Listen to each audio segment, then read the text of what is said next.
कायदा बदलला, पण आता बदललेल्या कायद्याला समजून घेणं तेवढंच गरजेचं आहे. आणि त्या बदललेल्या कायद्याला समजून घेण्यासाठी आज आपण इथे थोडंसं बोलणार आहोत. पूर्वी काय होत होतं? पोलीस फोन करत होते, तुमच्या विरुद्ध गुन्हा आहे.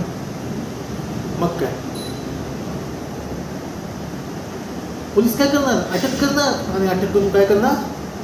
कोर्टाच्या समोर आणत होते. पण आता काय करणार? कित्येक कायद्यामध्ये झालेले हे जे परिवर्तन आहे हे आता आपण सगळेजण बघतोय. पूर्वी गाड्याच्या गाड्या भरून कोर्टामध्ये पोलीस आरोपींना आणत होते. आता फक्त एकाच दुसरा आरोपी कोर्टात येताना दिसतोय ना. मग हा बदल काय? तर हा बदल कशामुळे आहे आणि ह्या बदलाचं मुख्य कारण काय? तर हा जो बदल झालेला आहे हा बदल झालेला आहे BNSS ह्या आलेल्या नवीन कायद्यामुळे. आता हा नवीन जो कायदा आहे भारतीय नागरिक सुरक्षा संहिता 2023, तर ह्याच्यामध्ये अटक करण्याची प्रोव्हिजन काय आहे ह्याच्याबद्दल आज आपण थोडक्यात माहिती पाहणार आहोत. पूर्वी काय होतं हे आता मी तुम्हाला थोड्यापूर्वी सांगितलं.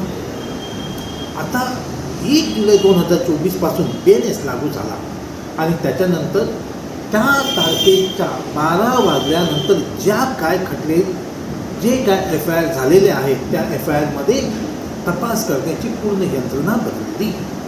आता ती तपास करण्याची यंत्रणा कशी आहे? की पोलीस FIR रजिस्टर करून घेणार, त्याच्यानंतर पोलीस FIR रजिस्टर करून घेतल्यानंतर आरोपीला नोटीस पाठवणार.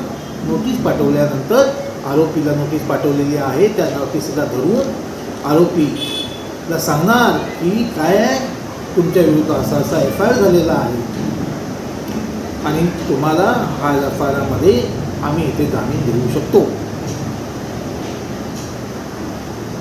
मग त्याला जामीन देणार आणि त्याचा तपास पूर्ण करून चार्जशीट कोर्टामध्ये पाठवणार. पण हे कोणत्या आणि कोणत्या केसला संबंधित आहे? तर ज्या केसमध्ये लाईफ इम्प्रिझनमेंट, ज्या केसमध्ये 7 वर्षापेक्षा जास्त शिक्षा नाही, ह्या सगळ्या केसेसला ह्या प्रावधान लागू आहे. कलम 35(1) आपण जे म्हणतोय ते BNS बद्दल बोलतोय, BNSS बद्दल बोलतोय. पोलीस अधिकारी, मॅजिस्ट्रेट किंवा वॉरंटशिवाय आरोपीला अटक करू शकत नाही.